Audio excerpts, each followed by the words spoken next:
Paano mag-cash out from World App to GCash? Sa mas simpleng paraan. Sa home, pindutin ang settings sa taas.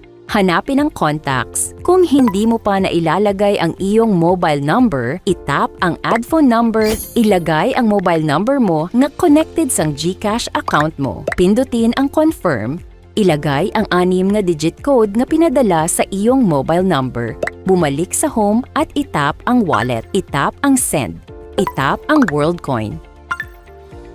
Ilagay sa search bar ang 1GCash PH. Pindutin ang 1GCash PH. Ilagay ang amount na gustong withdrawin o kaya naman itap ang maximum at itap ang continue at itap ang confirm send. Maghintay saglit. Itap ang done, i-open ang inyong GCash app at tignan ang balance mo.